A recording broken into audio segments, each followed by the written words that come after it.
restroom. The restrooms are right down this hall. The second pillar, there's a little hallway and there's a door. It says restroom, so just look for the sign. And then men's and women's restrooms are down that little hall behind there. Feel free at any time to get up and do whatever you need to do. I'm not the teacher, we're not in school, so, if you want to get some more food, grab a bottle of water, go take a step, whatever you need to do, just give yourself permission to do that.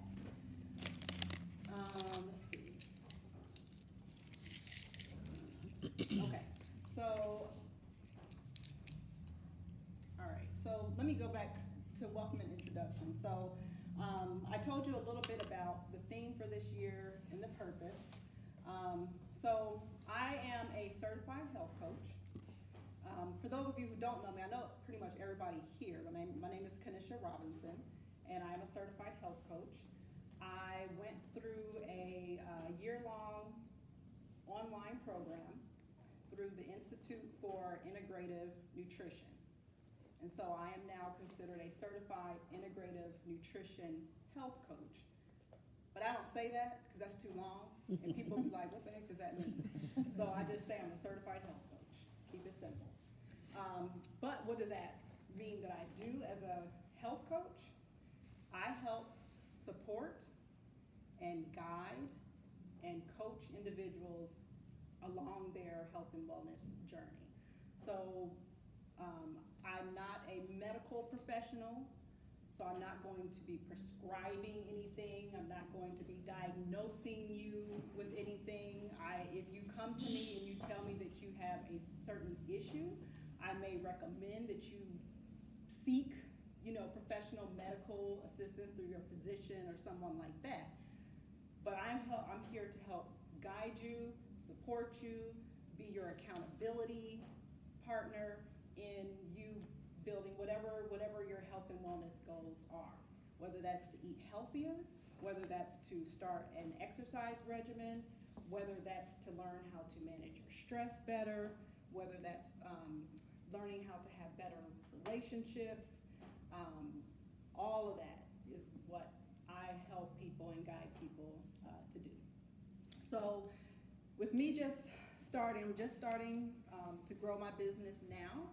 And so I'm using these workshops as a way to sort of get myself out there, promote myself, get my name out there to start working with people one-on-one.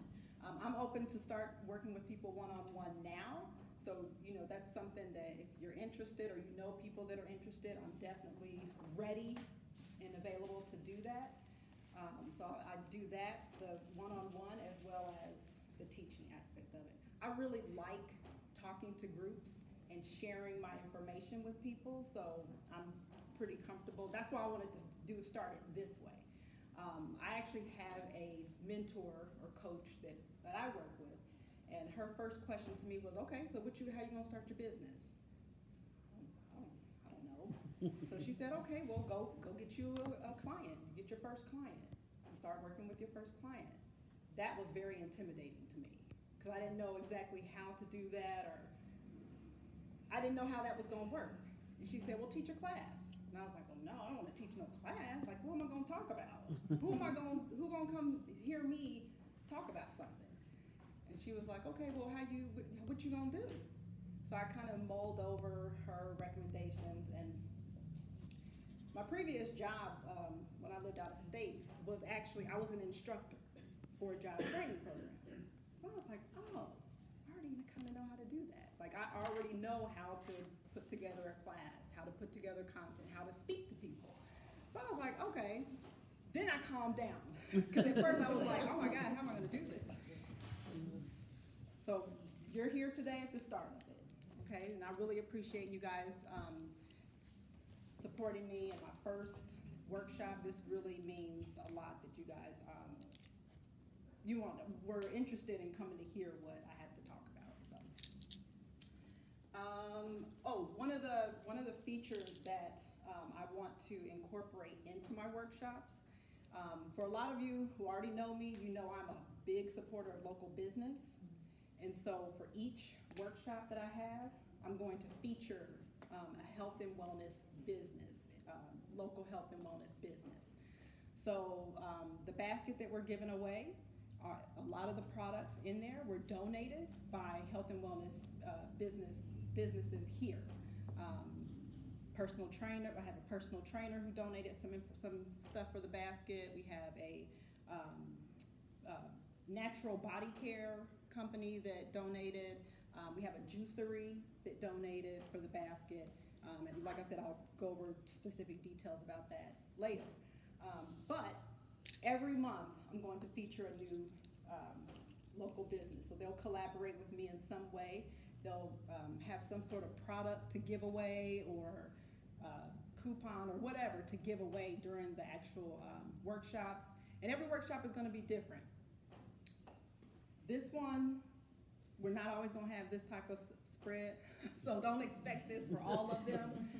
But we'll have some little surprises here and there for each one of them, okay? And all of them will be interactive. All of them will be, like I said again, you're going to get some information and some tips and steps that you can actually incorporate into your life. Okay, so that is that.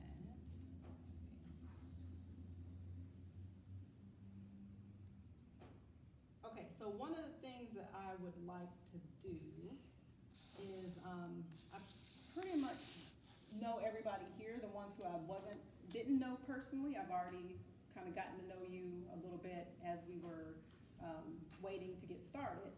But if we could just go around the room, just say your name, and then what's one health or wellness goal that you want to work on for 2019? Okay? Everybody good with that? Mm-hmm. Okay. You want to start? I'm Kieran Wortham, and my big goal is to stress less. Okay. Laren Brown, actually to get stronger. Okay. Physically or? Physically. Okay. Betty Ditto Brown, and my goal is to lose weight. Okay. Sonia Forward, reduce my body fat percentage. Okay. Antoinette Ritchie, my goal is to improve my eating habits, to eat healthier, and maintain a more healthier body physically. Okay. Dolores Stafford, to improve maybe the circulation in my body. I was having cold hands and feet to try to see what I could do to improve the circulation. Okay. My name is Deborah Warren, and my goal is to be more healthier with my eating as well. I'm Alicia Price. My goal is to become healthier mentally and physically, and to learn coping skills to reduce my stress. Okay. Perfect. Hi everyone, I'm Jen Wright. I would say my goal for 2019 is to develop healthier relationships professionally and personally. Julie Van Steenberg. My goals are to move more, eat less, and just get rid of all the negativity in my life, because I do a lot of negative self-talk, so I'd like to get rid of that. Okay. Dina Wilson, and I would just like to eat healthy. Robin Carton, and I want to be able to totally be on a plant-based diet. Okay.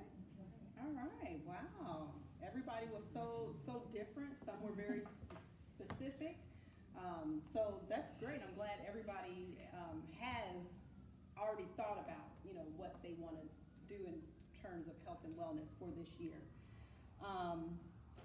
So keep your goals in mind, because we're going to do a exercise at some point during the workshop today. So you're going to want to use that goal for that.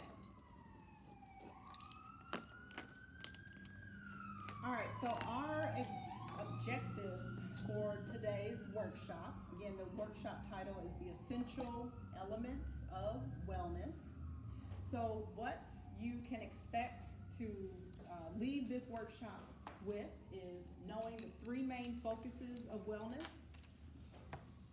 Know the difference between primary and secondary foods. Be able to identify the essential elements of wellness, how they create overall wellness, and ways to integrate them into your lifestyle. And identify actionable steps towards one of your health and wellness goals for 2019. And create good habits to help you to build your lifestyle of wellness.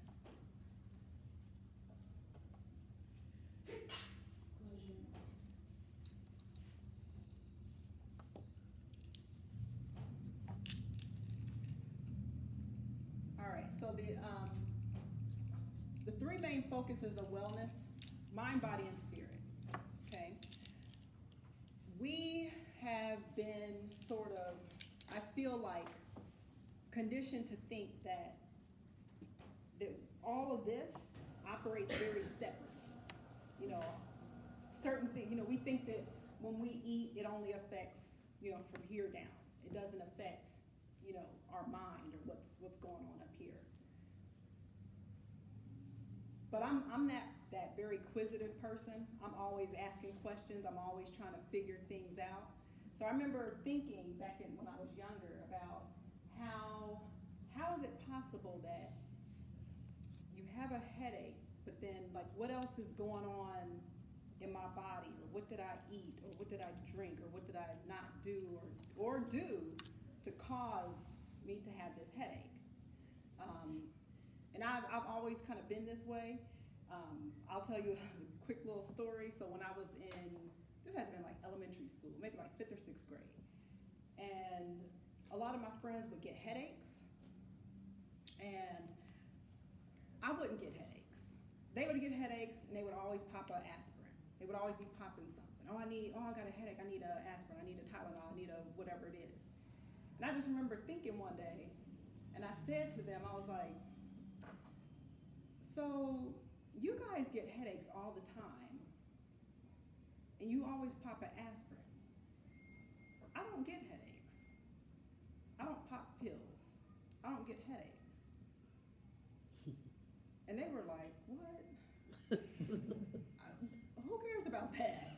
But that's how my mind works. I've always been very interested in the connection within our body, the connections that we have with the food that we eat, or the things that we drink, or the environments that we're in. Like, I've always been very interested in that connection.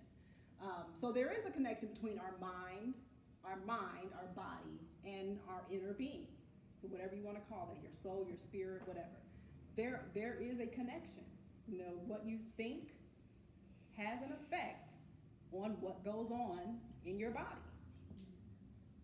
What we think can cause a lot of different things to happen. It can cause, it's stress. I think, a lot of us have heard the detriments of being stressed. We don't think about it. We don't think that when we're stressed, what it's actually doing. But stress, if you've heard it before, stress can cause heart conditions. Stress. When I'm stressed, I have digestive issues. Yeah. So usually, sometimes when I'm like, ooh, something ain't right, or I haven't been to the restroom, like I usually do. Like, what's going on? I've noticed that when I get stressed, it does something down here. It throws it off. I'm off balance. Okay. But a lot of people aren't. They don't have that. They don't think that way. So one of the things that I want to do as a coach is to help people become more aware of their own bodies and what they do or not do that may be affecting and causing certain things to happen in your body. So there is a connection between your mind, body, and spirit. So three main focuses. I said mind. So what you feed your mind, okay, is also important. What you listen to, what you read, what you watch, all of that is being internalized into your mind. And it can affect your attitude, it affects your mood, it affects a lot of things. Your body, what you feed your body. food and drink. I think everybody in here knows that and understands that the things that you eat causes certain things to happen. Focusing on foods that make us feel good, give us energy and vitality. That's hard to do because we're a very indulgent society. We like our sweets. We like our, salty chips and, things like that. And all of those are also connected to, what's kind of going on with you in your mind or emotionally. A lot of us are emotional eaters. We eat certain things when we, feel sad or when we're happy or when we're, when we're stressed out. A lot of us gravitate. I was a big sweets person, super sweets person. I call myself, I will say that I was a sugar addict, like literally a sugar addict. I used to eat so much sugar, like literally. I used to eat so much sugar, I used to probably consume as much sugar as for 4 people. Like this, for real. I had a problem. I did, I had a problem. I grew up, my dad was really big into sweets. And my grandmother, his mom, baked all the time. So we always had dessert in the house, always. There was always a pie, a cake, some kind of bread, something. It was always something. And then he had such a big sweet tooth. He would go over to the clearance Hostess factory and just stock up on Hostess apple pot pies and honey buns and oat milk. I mean, we had so much stuff in our house all the time. It was really hard when I lived at home to try to not eat sweets because the temptation was there all the time. But I grew up thinking, like literally thinking that you were supposed to have dessert after every single meal. And that's how I lived my life. And I remember being in school one day and we'd be at lunch and I'm like, oh, I gotta get something sweet. Why are you always eating stuff that's sweet? Well, you're supposed to. You're supposed to eat.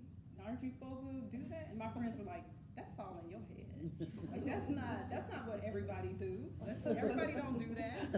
So I started thinking about that. Like, really? You're not supposed to eat dessert after every meal? For real. Like that's what I thought. That's how I grew up. So that's what I thought. I thought that was normal. But what really kind of got me to start looking at changing that, I used to work a job, the training program that I worked was a culinary training program. And so they used to cook a lot of things, and they used to make these brownies. These brownies were triple chocolate, super indulgent, super rich. Like most of my coworkers could only eat, if we had a little, block like this, they could eat half of it.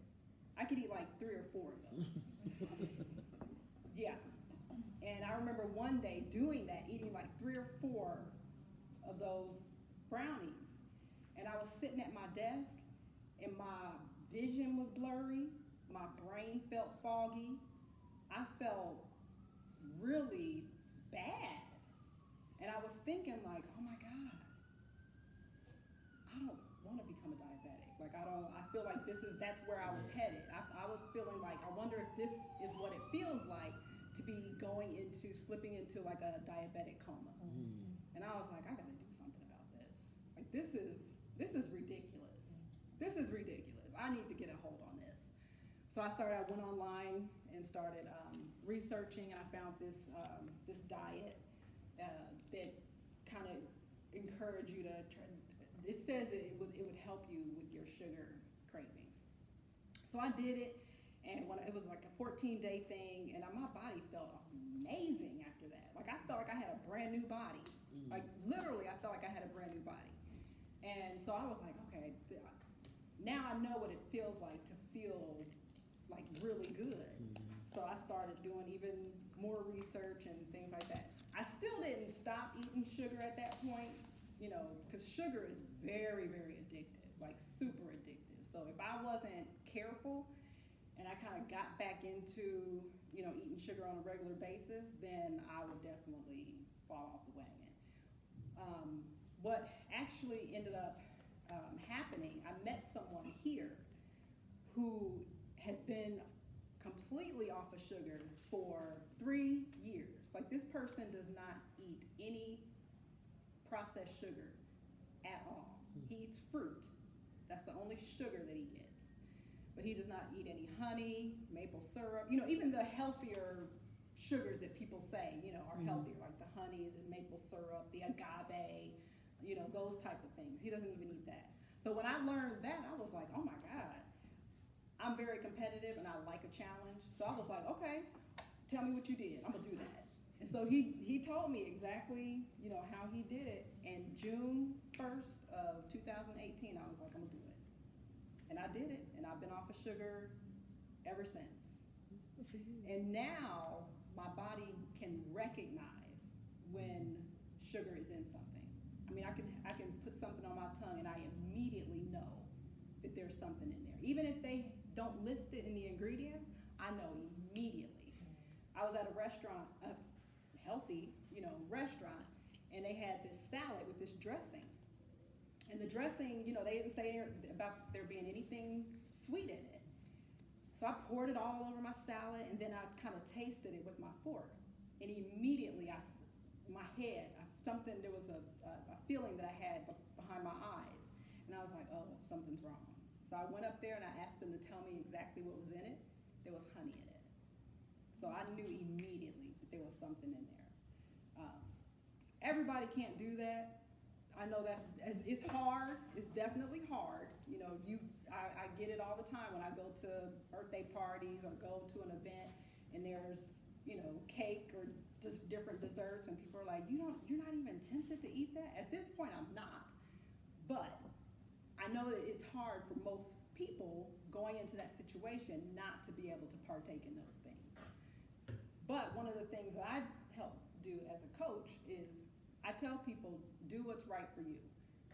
Everybody don't want to not eat sugar. Like that's not everybody's goal, and that's fine. You don't have to do that. But if you want to learn how to lessen the amount of sugar that you eat or decrease some of the bad things that you eat, I can certainly help you with that. I mean, I have personal experience with that, so I definitely know what I'm talking about if you come to work with me personally. All right, so body, spirit, what you feed your spirit. So spiritual practices, whatever that is, if you are into religion and that's your spiritual practice, that's what you do. But there are also a lot of other different spiritual practices. There's meditation and other things that can help you to calm your body, calm your spirit, keep you in a positive mindset. Those things are a lot of people really look towards religion as keeping them grounded or keeping them, in a certain headspace and giving them something to, look forward to. So having a spiritual practice is very important, whatever that is that you choose to do that's right for you. Helping others gives us a sense of, is good for our spirits. It gives us a sense of, gratitude in the sense that we're meant to connect with people. We're meant to help each other along in this life. So helping others, doing activities that make us feel good. So whatever that is, I like to travel, and when I travel, like my soul feels regenerated, renewed. I love getting out and seeing and experiencing new things. So if that's something that's good for you, and try to do that as often as possible. Other things that may make you feel good, maybe you are into, yoga. Yoga has sort of a, has a sort of a spiritual connection to it as well. So finding something that works for you in all of these areas. Because again, everybody is different. What works for me may not work for you. What works for you may not work for me. I mean, I think we all have seen that in our lives. We're all, we're all adults here and have been around for really a little while. So with everything, your hair. Oh, well, what products do you use? Oh, I use that product and it didn't work for my hair. It didn't do the same thing for my hair. Or, oh, I ate this and it didn't make me, feel this way, or it didn't make me look this way. So everybody has to be aware of what works for them and find the right combination that works for you. Feel free. I'm going to have questions and answers at the end, but if I'm saying something and you want to interject or you have a question, feel free. I want this to be a very chill, relaxed kind of, atmosphere. So if you want to say something, feel free to jump in. All right, so there is this thought of primary food and secondary food. So the program that I went through, IIN, is the Institute for Integrative Nutrition. And the founder, Joshua Rosenthal, coined this sort of idea of primary food versus secondary food. So when I first heard this, I was thinking, oh, primary food. Well, your primary food, that's like your number one. So that's what you eat. Like, to me, that would mean what you eat, and then everything else would be secondary, whatever that was. But that's not what he says. He says that primary food is nourishment that doesn't appear on your plate. So those practices that you incorporate into your body, into your regimen, into your daily life. So your prayer, your religious practices, your meditation, your relationships. Here he talks about 4 core primary foods that we need in order to live a full and thriving life. So spirituality, we talked about that. Career, doing something that you enjoy doing and that you love. Exercise and relationships. And I'm going to go into more detail about these in just a moment. So your primary food are these things. So he's saying that these things here are much more vital to your life than what you put in your mouth. They're both important, but you can eat all the fruits and vegetables in the world. You can eat all the superfoods. You can drink all the alkaline water, okay? But if you don't know how to manage your stress, if you don't have good relationships with people, you can still be unhealthy. There are a lot of people who, claim to be, vegan, or, I'm raw this, or I'm whole plant-based this, or I'm paleo and I'm this and I'm that. That's great. I mean, it's probably helping your body in some way. But if you're constantly dealing with loneliness, or you have other things going on outside of what you eat, you can still be unhealthy. You can still end up having those ailments that you can still anybody can still get cancer, or other different ailments that we have. So that's why with my coaching, I don't believe in diets. I am not going to suggest that if you work with me, I never suggest that people try a certain diet. I'm familiar with a lot of diets, and I see a lot of people try different diets, but I'm not a quick fix kind of person. So to me, people use diets as a quick fix. Okay, I want to get into this dress, or I want to get into this, whatever by summer, okay? Or I want to look this way by a certain time.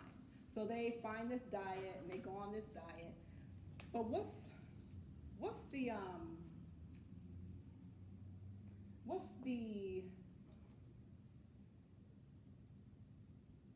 not the danger, I don't want to say danger, but what's the disadvantage of a diet?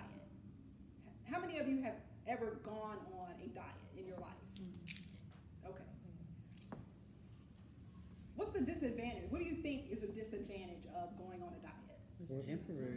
It's temporary, right? It's not. Diets are not meant to sustain you. They're not sustainable. They're not meant for you to do them over a long period of time. Okay. So they're temporary. So then once you finish that diet and you've met your goal of losing 10 pounds or whatever it is, then what do you do? Right. Most people go right back to doing exactly what they were doing before. And then what happens after that? Then you gain more weight. Right, you gain more weight. Right. So I am not a quick fix person. Okay? I like to do things and I like to teach people to create habits that are sustainable. Okay? That's why my theme for this year is building a lifestyle of wellness. Okay? Because this is a lifestyle. This should be the things that you incorporate into your life. These should be things that you do on a daily basis. These should be things that you are always doing. It took me a while, but I've always, we always have goals and set resolutions for the new year. I want to lose weight. I want to look this way. Or I want to be this way. And there is something about turning, for me, and I've noticed this for a lot of other people, but there's something about turning 40 that gets you thinking. Because when I turned 40, I was like, oh my God, I don't have, like when I was 20 and I was like, I want to do this in my life, and you feel like you have forever to do it. But when you're 40, I'm like, oh my God, I don't have one day. Like I need to be doing whatever it is that I want to do, I need to be doing it now. So when I turned 40, I was like, it's now or never. It's now or never. That's why I'm doing what I'm doing now, because I've always kind of had an interest in health and wellness, but I was like, oh, you can't make no money in that. I don't want to make that as a career, because what am I going to do with that? I just didn't think that it was anything that I really, really, really, really wanted to pursue. But then when I turned 40, I was like, nope, I've always wanted to do this. This is something I'm very, very interested in. I need to just go ahead and do it. Start taking small steps towards that goal. I always said that I wanted to, look a certain way. So I'm like, why am I always like, I think she looks great one day. One day I want to look like that. One day I want to do this. One day I want to have that. And I was like, no, why am I always looking at somebody else and saying, one day, one day, one day? They took the steps at some point to get them to where they are. They didn't just, one day magically wake up and they, look the way that they look. They put in hard work. They went to the gym. They were consistent. Whatever it is that they wanted to do, they were consistent with it. They started an exercise regimen. They started, eating better. And everything takes small steps. You don't have to do everything at once. Small steps and consistency will definitely get you where you want to go. Okay, so primary food, secondary food. Let's go a little bit deeper into these. So, primary food. Again, spirituality. So this can mean, doing something that allows you to use and enhance and bring out the creativity in you. Okay, all of these things are things that can help us in our journey of wellness. So creativity, things that bring us joy. We kind of talked about a little bit spirituality earlier. Career, and so under career, he says education, and he puts finances in here. Okay, so doing work, and if it's not feasible for you to do work that you love, maybe you can have a hobby that brings you that joy outside of your work. Maybe you can start a side hustle. Some people make. I've seen people really make a living out of their hobbies by doing things that they love, knitting or cooking. you know, people find a lot of joy in cooking, or whatever it is, you know, if your career, or you don't have the opportunity or the way to be able to, you know, work what you feel like is your dream job, then get a hobby. Do that hobby, okay? Do that, you know, after you get home from work, or do it on the weekends. That's something that can help bring some joy in your life. So if you do feel like you're working a job that, you know, you just absolutely hate, you hate going to work every single day, you can either start looking for something else. I mean, why do we stay in jobs that we hate? Why do we go to work and dread every single day? Why do we do that? Why do we allow ourselves to do that? If you're not happy, find something else. Okay? Or like I said, if you don't have the ability to do that, find a hobby. Find something that you can do every day, a few times a week, on the weekend, or something to bring some enlightenment and joy to your life. Finances. Finances are a big thing. We're stressed out all the time because we're, you know, living paycheck to paycheck. That can cause a lot of stress and distress in our lives. You know, get online, do some research. Find you a financial advisor, someone to help you come up with a budget, or, you know, help you get your finances in order, so that you're not constantly feeling that stress, you know, in your life from living, whether it's paycheck to paycheck, or, you know, just not having the means available during an emergency situation. You know, one of the classes that I used to teach in my previous job was financial wellness. I am by no means a financial expert at all, but I used to encourage my students to at least save $5 each paycheck. Because a lot of us have the idea that, well, I don't make enough to save. I can't save. I don't have any extra money. I don't, you know, how can I save? You know, I got all these bills. I can't save anything. But I used to tell them that everybody can save at least $5 each paycheck. And if you have that automatically deducted, you don't even know. You don't even see it. You don't even miss it. But you could have it automatically deducted into an account, and it's just building and building and building and building. So then when you have those emergency situations where, you ran over something in the street, and now you need two new tires. Okay? Instead of stressing out about it, boom, you got your little pot over here that you can use for that emergency situation.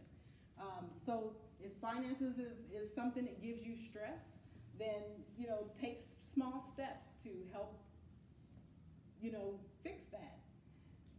Physical activity. So physical activity is very important. One of the workshops that I'm going to do, I think it's actually the very next one in March, is going to be on body movement, getting your body moving. Everybody should be moving their body every single day. There are so many benefits to moving your body. We are meant to move our bodies. We're not meant to be sitting all day long at a computer. We're not designed for that. We are designed to move. So whatever that is, I always encourage people, find something that you like to do. Everybody's not going to be a bodybuilder. Everybody's not going to be, you know, into certain things, but walk around the block.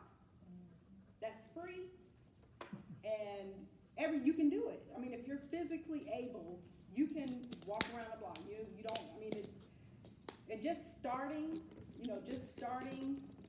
just get started and do it. And if you can only do one block, that's great. If you keep it up and keep being consistent with it, then you'll do 2 blocks, and then you'll do 3 blocks, and then you're actually really like exercising at that point. But there's so many benefits to physical activity. I mean, just moving your body helps everything just flow properly through your body, and it really makes you feel good. I mean, working, it makes you feel good. I know a lot of people are like, oh, I hate working out. Find something that you like to do, okay? I see people all the time, I hate lifting weights. Oh, I hate, being on the treadmill. Well, don't do that. Don't do it. Who said that you have to do that? Find an exercise, find a physical activity that you like doing, and then do that. But Kenisha, yeah. sometimes even if you think it's something that you really hate, if you just maybe try it, Yeah. you may find that it's not as bad as you thought it. Yep, exactly. Because we can talk ourselves out of anything. Yep, that's true. Yep, well, I don't like to sweat. I don't want to sweat. Okay, well. Sometimes you have to do it anyway. Yeah, Yeah, and you know, sometimes you have to do it Results you're anyway. trying to go for. Yep, exactly. Yep, if you want those certain results, sometimes you just have to suck it up and do Right. what you gotta do. Yeah. And then once you do it, you're gonna feel so good, because when you exercise, like those endorphins start moving around, and I mean, like when I work out, and it's really hard when, like, if you're the type of person who you do it and then you take a break. You're off and on, you're off and on, you're off and on, you're off and on. Inconsistent. Right, and it's hard to get back into it once Right. you stop, and then you're like, oh. But then once you start doing it, it feels good. Like, I love moving my body. I love exercising. I like to sweat, so I don't have any problem with that. The more sweat, the better I feel at the end of my session. Yeah. So, but find something that works for you. Dancing is exercise. If you like to dance, turn on the music in your house and just dance around. That's exercise. Okay. Physical activity, under physical activity has health, and then he has home cooking. So one of the things that we have gotten away from in our society here, that I feel is one of the contributing factors to a lot of things, ailments and things that we have going on, is the fact that we don't cook at home anymore. We live in a very convenient society, so it is very convenient to just go through the drive-thru and grab something, or to go to a restaurant and let somebody cook for you, okay? But the value of cooking at home, knowing exactly what's in the food that you're preparing, is by far the best thing that you can do. It really is. And there are, let me just tell you this.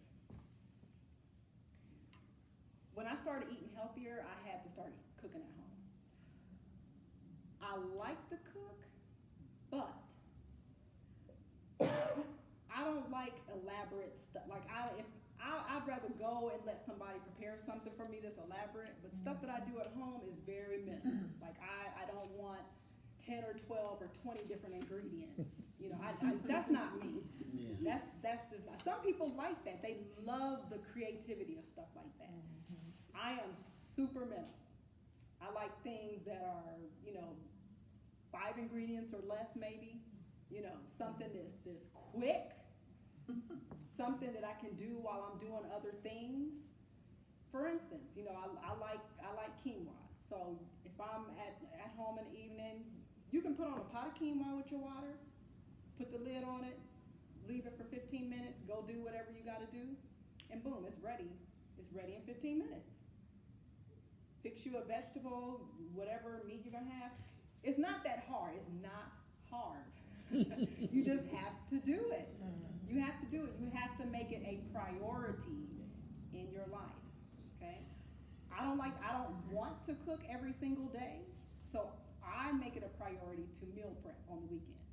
So when I come home from work, I'm not tempted, because when I come home from work, after I've worked all day, I'm tired. I don't want to go home and then cook a meal. Like, I just really don't want to do that. So if I feel that way and I pass by somewhere, I'm like, oh, I might as well just go here and get something.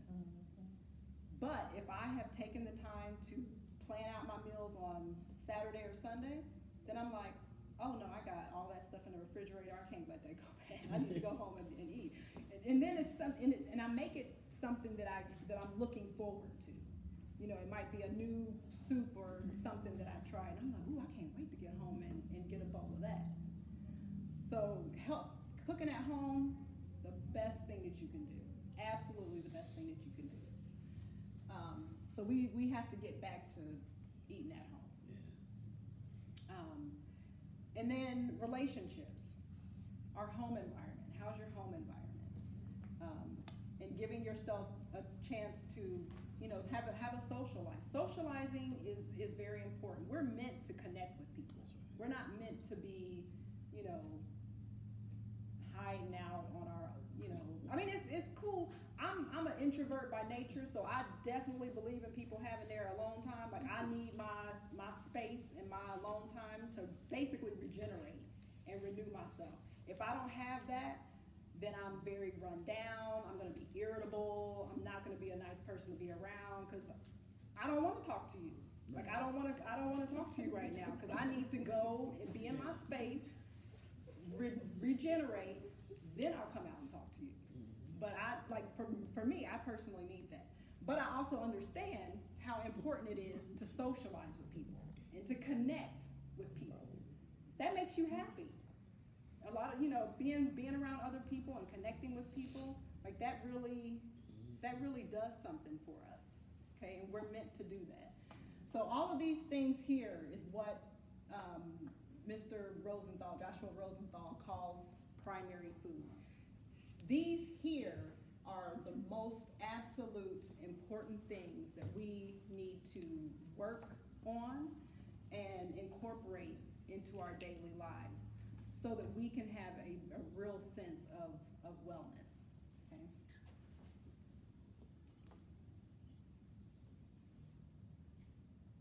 Give me just a second. All right, so let's take some action. So think about those goals that you said at the beginning of the session. In front of you, I gave everybody 2 blank sheets of paper. You only need 1 for this exercise, but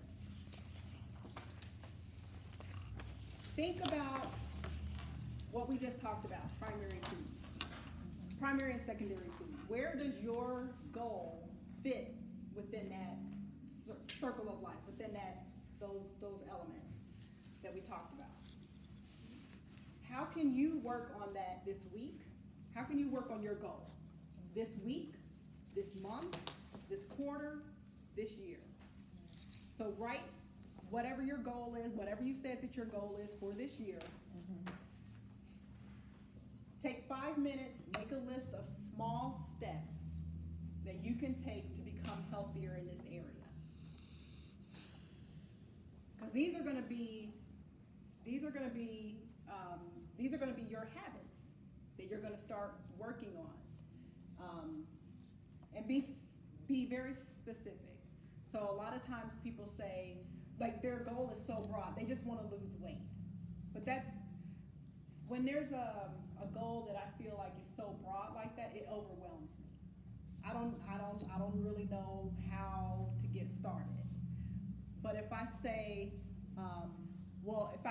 if I say and be very specific and say, well, I want to lose 10 pounds. That's more specific than saying I want to lose weight. I want to lose 10 pounds by this date. So then okay, starting now I need to start, doing these steps so that by this date I can reach my goal.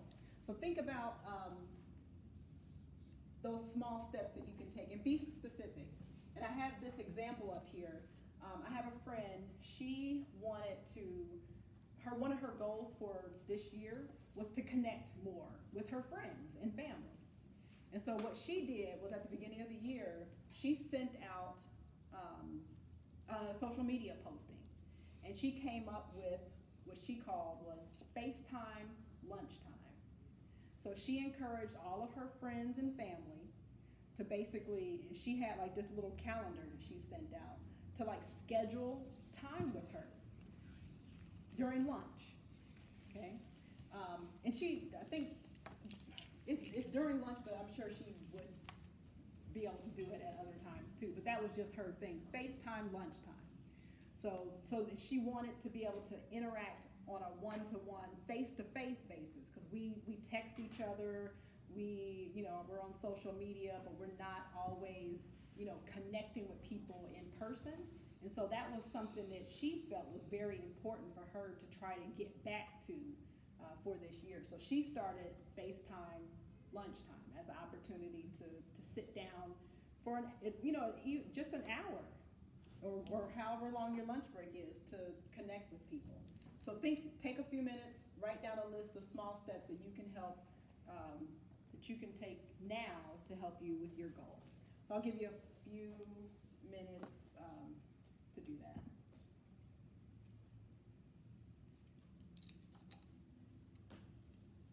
Oh, let me just add another example. Some of you mentioned eating healthier.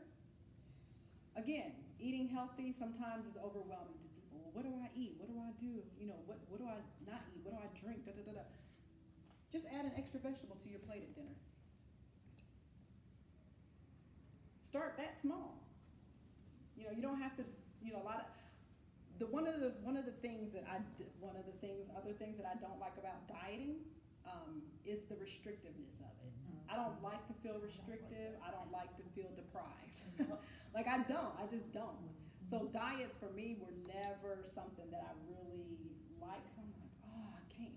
You're gonna tell me I can't have this, I can't have this, I can't eat that. Like that's it makes you want it. It does make you want it more, but it makes you like not even really want to do it. Right.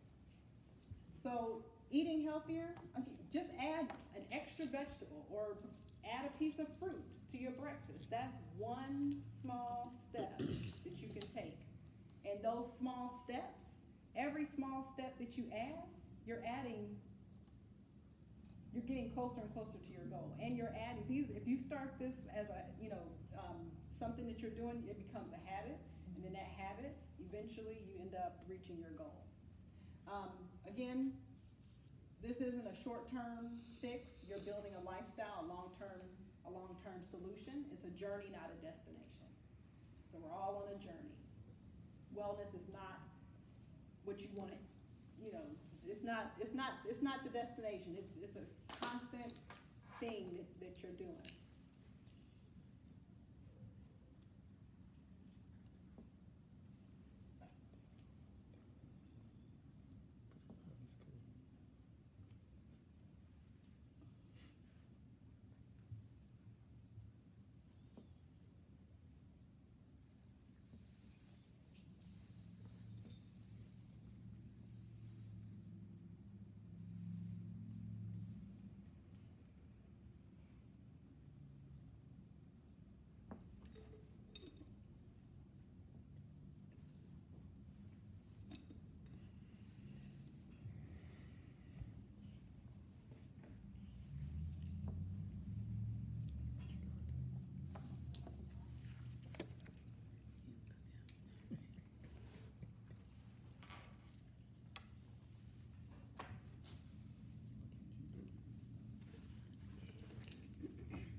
So does anyone, I still see a few of you writing, but does anyone want to share what step you want to work on going forward? Starting maybe this week. Did anybody write down anything that they can do this week to help them reach their goal? Anybody wants to share? Sure, babe. Some of the things I'm mentioning I do, but I don't do them consistently. Like you say, I'll start and stop. So one of the things is to be more consistent with the things I decide to do. But like you said, cooking at home and meal prepping, so that if I plan, then I don't, fail to do what I'm trying to do. Purchase healthier items when I go to the grocery store. Okay. Stay on the outer perimeters of the store and out of the middle aisles. Definitely reduce sugar. I don't eat a lot of sugar, but sugar just doesn't, I don't do well with sugar. You know what I mean? It makes me fat right away. I don't eat a lot, but if I eat a little, it's not good for me. So reduce it even more. And then begin to attempt gardening, which is something I don't like to do. Okay. But it would be something I would have to put forth an effort and, just do it. Okay, and why do you wanna do that if it's something that you don't? Well, like, what- because I think, like you said, when you cook at home, you know what's in the ingredients. If I were to grow my own vegetables, Mhm. I would feel more safe eating them, I guess. I feel like they're more organic. Yeah. Because you just really don't know Yeah, you when don't. you're buying. Yeah, you don't. And I found that vegetables, if you buy at the grocery store, what I do is when they start to go bad, I throw them out, right? Because we have raccoons and stuff running through our Feast backyard, animals. right? So I feed them. I do. So I like looking at them. But they do not eat the vegetables that buy at Kroger's. What? They don't eat it. Now, Really? if it's organic, they'll eat it. I had, before this first snow we had, I put a head of cabbage out there, and it stayed out there for 3 weeks. Yes. It stayed green, it didn't rot, and didn't eat it. They don't touch it. I found that to be odd. Yeah, That but if I is put odd. organic, if I start to throw the organic stuff out there, like you said, raccoons come, possum, fox, they come get it. But the other stuff, they won't eat. They don't touch it. That cabbage stayed out there for Are a you long Yeah, time. 3 weeks, and it was still green. So that's really interesting, because one, we know that there are so many pesticides and things that they put on the fruit, and they do that, one, so that it can last longer in Yeah. the store. Yep. For any of you who bought organic vegetables, you know you gotta hurry and eat that Yeah, they don't pretty last quickly, long. pretty quickly. But that's normal, like that's what they're supposed to do. Yeah. They're supposed to decompose. They're Yes. not supposed to stay nice and, like he said, nice and green for 3 weeks. Like that's not normal for a head of cabbage to stay exactly the way it looks for 3 weeks. Couldn't Like, that's believe not, that. that's Yeah. not normal. Yeah, so that's very interesting. So yeah, that's a great goal is to learn gardening. I really wanna start doing that myself. Yeah, I grew up on a farm. My family grew everything that we ate when I was little. Back then, I didn't appreciate it. I was like, why can't we go to the grocery store like everybody else? Like, I couldn't appreciate it. I was like, this is embarrassing. Like, who does this? But now, when I got older and I started buying my own food, I could tell a difference in the taste, the quality, everything. A tomato that you grow in the ground in your backyard tastes way different from a tomato that you Yes. buy at the grocery store. Completely different. So yeah, I definitely, I would love to do that myself. I encourage everybody to try to do that, even if you can just grow some herbs in your Yeah. windowsill, like, Yeah. At least start try it. somewhere. Yeah, that's a good one. Anybody else wanna share? Oh, you had your hand up, Janae. Yeah, I was gonna follow up with the gardening comment. A lot of times when you buy your fruit and vegetables, they already have the seeds in there, so you can regrow your fruit and vegetables from your groceries that you're already buying. And that's just an easier way to start. That way, you already kind of know, like, this is organic strawberry, and you take those little seeds out, you can already start growing the next batch of strawberries. So, that was just one that I was thinking about, because you can grow your food from the food that you've already bought. Yeah, I've seen people online who do that. Yeah. They'll eat something and then they take the seed and plant it and then they show it growing. Some people have even just planted stuff like in a little pot or a little coffee mug and you see it sprouting up. So, yeah. And another thing I find odd at the grocery store is a lot of the fruits and vegetables they have in there now don't have seeds. Mm-hmm. And that's kind of interesting as well, because if God made it, it should have a seed. Yeah. Seedless. I can't find, and you brought me some grapes. I was on a quest to find some grapes with seeds in them. Yeah. And I could Oh, not, yeah. nowhere. Yeah. I'm like, Well, I why mean, doesn't this food reproduce itself? Why Right, is there no exactly. seed? Yeah. Well, we all know, and if you don't know, there are food scientists and people who have modified Genetically and done different things to make food more appealing for people. People didn't like seeds. I don't want to be spitting out seeds all the time. So I they do. went in and figured some stuff out and boom, got seedless grapes, seedless watermelon, everything can be seedless now. If you don't want seeds, you don't have to have them. But that's, you gotta kinda think, well, if they change the, The structure of it, like, what did What's they in it? take out, what did Yeah. they add, that shouldn't be there? So, yeah, there's a lot to be, to think about when it comes to our food. And I'm gonna do a class on that too, so stay tuned. All right. All right, so yeah, hopefully you came up with some tips, and going back to your point, being consistent with it, that's the biggest thing. Be consistent. Be consistent. And don't give up if you don't see immediate results, because anything that's worth doing, you're not gonna see immediate results. Like, we are just so programmed to think that, we can have things just like this, but it doesn't happen that way. You wanna, build a stronger body, you lifting, doing one set of, overhead press, like, you're not gonna Yeah. see anything. You didn't do anything, really. You gotta do that over a period of time. You have to be consistent with it and do it over a period of time. Last year in February, I said I wanted to get stronger, so I started weight training. I only did it twice a week. I did it twice a week for an hour each day. Eventually, I got to where I wanted to be, but I will tell you, 3 months, 4 months in, I was like, oh, I don't think this is working. For real, I was like, I don't think this is working. I'm not really seeing no results. I don't think this is working.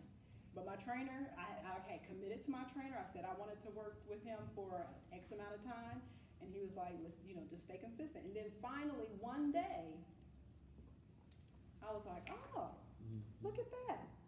Okay, there is something to this. So it's just being consistent. And like I said, I only did it twice a week. So it took me a little bit longer than if I was doing it, maybe 4 or 5 times a week.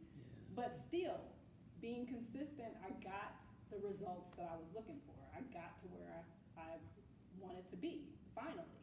But you have to be consistent. Consistency is key in everything that you do. And even if you fall off, that doesn't mean give up. You just gotta start over. Yep, and that's a good point too.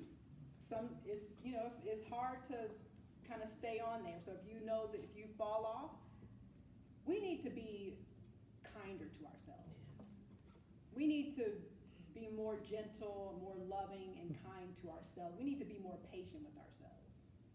If you're trying to eat healthier and you go somewhere and you had a piece of, or 2 pieces of chocolate cake, whatever. Okay, tomorrow just get back right and start doing what you were doing before. It's pretty simple. But what we do is, oh, I can't believe I did that. Oh my God, how could, oh my God, da da da.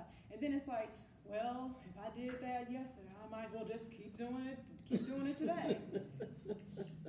But that's not gonna get you anywhere. When you're talking to your friends, we self-talk, what you were talking about, Julie, we self-talk. We are our hardest critics. Because I bet the way you talk to yourself, you wouldn't say those things to someone else.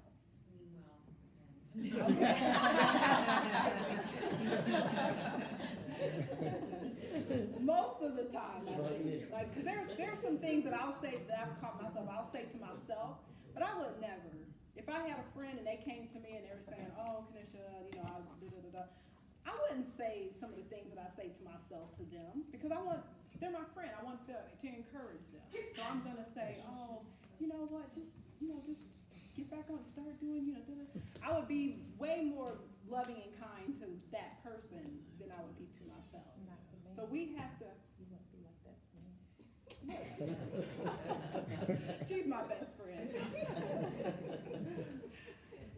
But yeah, we have to be more loving and kind and patient with ourselves. One thing that's really helped me is to forgive myself. Like practicing, I always thought of forgiveness as forgiving like other people, but when you do fall off the wagon, like if you have a consistent practice and then you break that, just forgive yourself. Like it's okay. That's, And then start doing it Yeah. again. that's a very good statement. Thank you. Yeah, everybody, you guys are all giving some really great, statements and advice here. All right, so, does everybody feel like they have something that they can start working on tomorrow or next week that they can incorporate to start working on your goal? Perfect. Mm-hmm. I have all your emails. I'm gonna be following up with y'all. That's For good. real. I told you, like, I'm your accountability coach. So I'm gonna check in. All right, so, any questions? You got any questions? Any questions about, anything that we just talked about? What's a sustainable habit that's really worked for you when you're talking about kind of cultivating sustainable habits? Like, what's something really small that you were able to like kind of get you going? Well, let's see, so I'm big into healthy eating. And so one of the things that I just recently started doing was eating more fruit. I'm always reading Email her. something, and so I was reading, I'm always reading something and researching something. If something is going on with me, then I'm trying to figure it out.